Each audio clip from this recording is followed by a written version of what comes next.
Okay, so I do feel like there was, just looking at the deck and or looking at the reading, you definitely did have to let something go. It could have been a relationship. Okay. Because we have the Ace of Swords in the middle, and it's in reverse. So something new has to start, but you're just not ready to go there.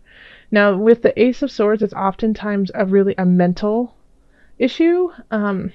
Mental issue. That sounds awful, but no, it's a mental. It's a thought process. It's often something that you've held on how you do things. Your routine, and it's hard for you to let go of it. It's really really hard, so that you can bring something in.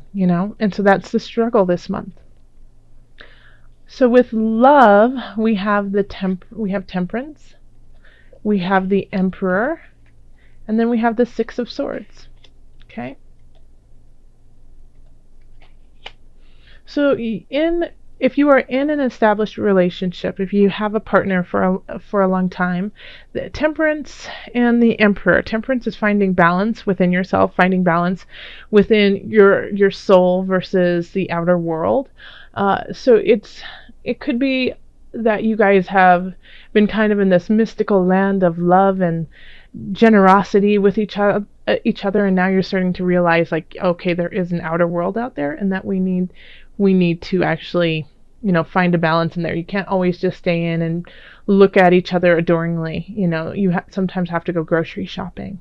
So and I think the Emperor, it looks like also if you're with somebody, you guys might be moving in together, starting a new process, or thinking about it. You're thinking about in the future you do want to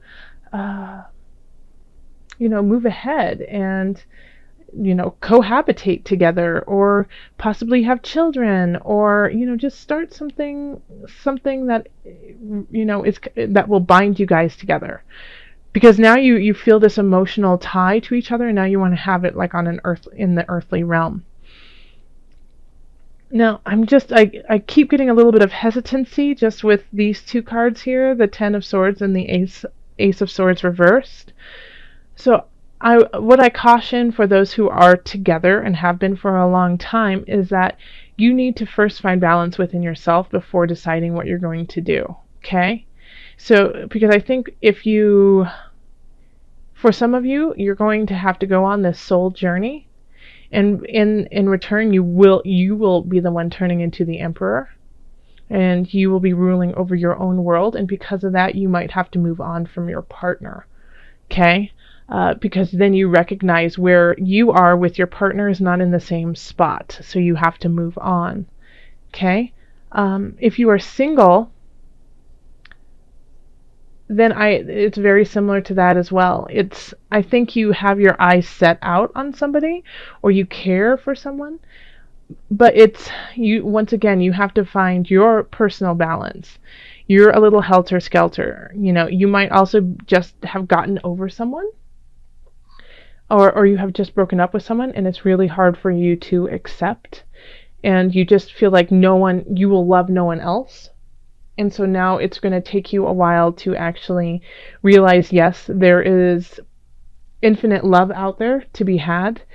You just have to find it within yourself first and become the strength of your world, and that will allow you to have the strength to go on the journey to find someone. Okay? So it comes down to that. I think that resonates for a lot of people. Okay?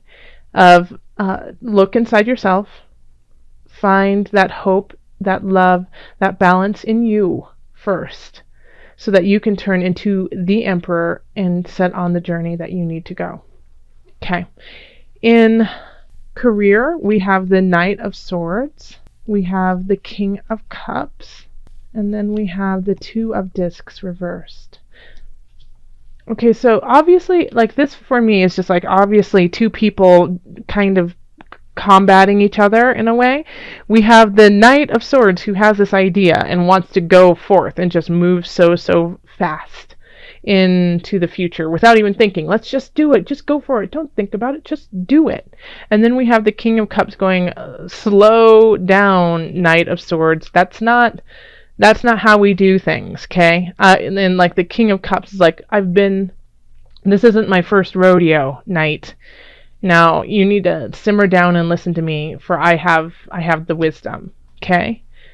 And so it's conflicting. They're like they're looking at the same thing, but one seeing red and the other seeing purple.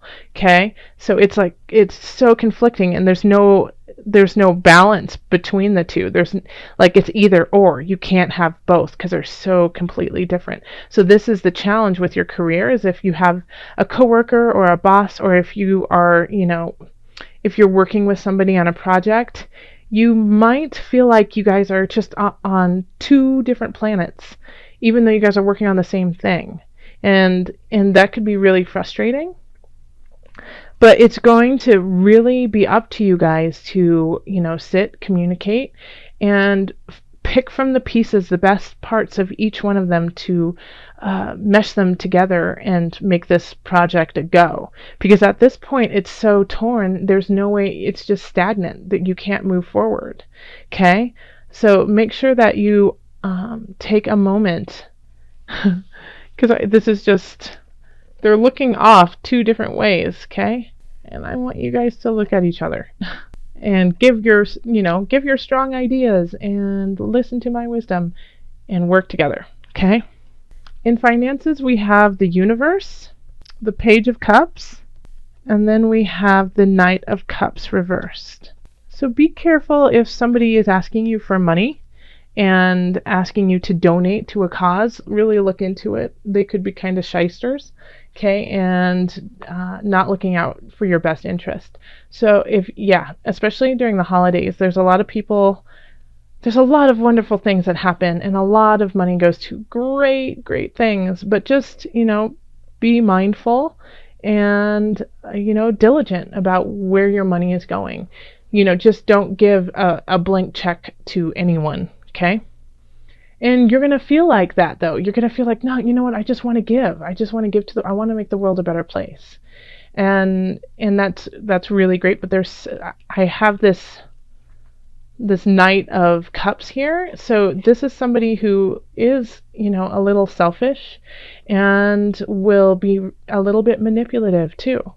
So just be careful that you aren't falling victim to this knight, who's trying to take everything that they can from you, especially since you're in such a generous mood. Okay? Because and do donate, definitely. If you feel it in your hearts, and if you know it's the right thing to do, then absolutely, because you're in a position to do that. And also, I feel like if you do give a little bit of yourself and of your time, and possibly, if you can, your money, then you will also be helping this energy just dissipate, because by doing that, by saying, hey, I'm ready to give, then the universe goes, well, if you're given, let's work on receiving too. So, it's one of those things.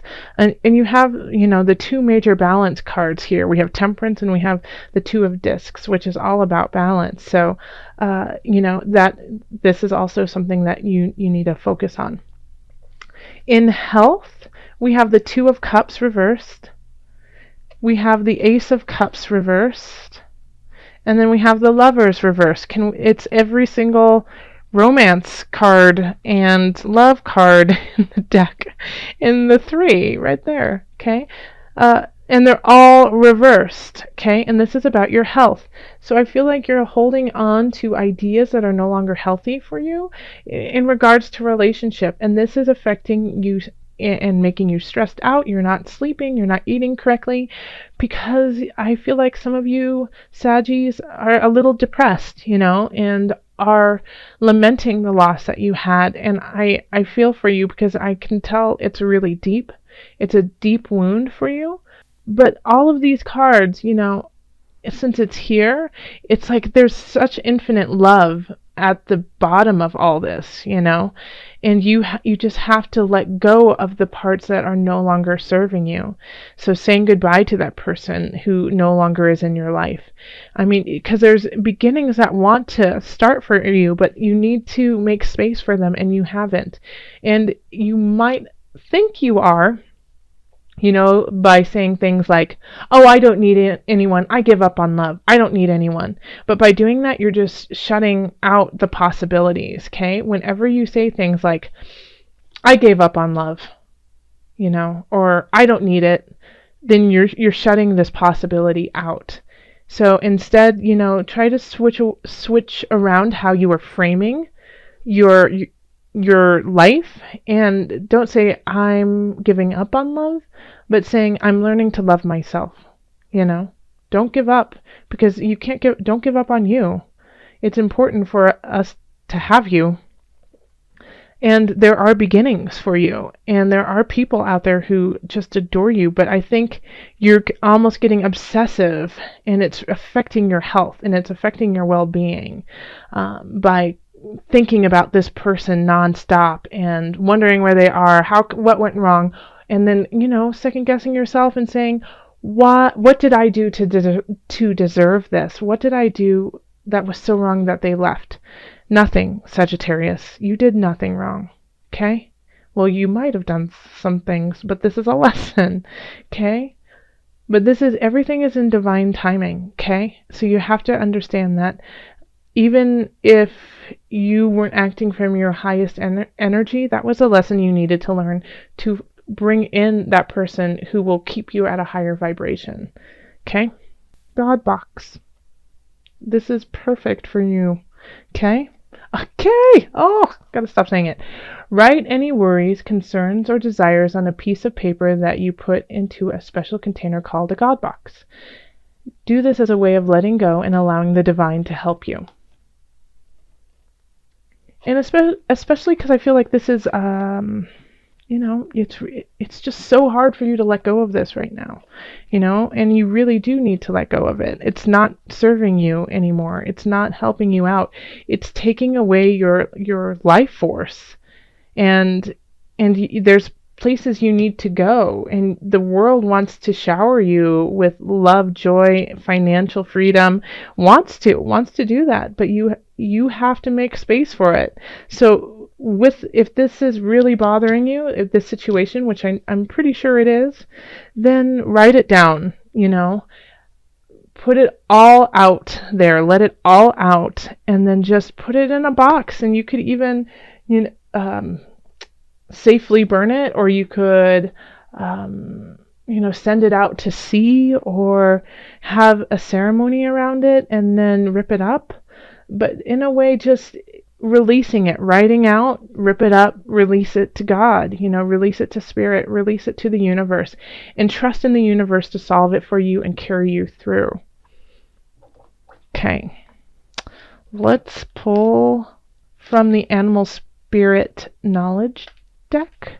So this is just a little added. I love doing this because for those who I do this for in readings, they always say that animal appears to them through the next month or so, or whenever they need it, as kind of like a spirit animal guidance, letting them know. It kind of lets them know that they're on the right track. So, when we pull your card and the animal on it, just pay attention to what it symbolizes, but also, sit with it and see where it comes up in your life.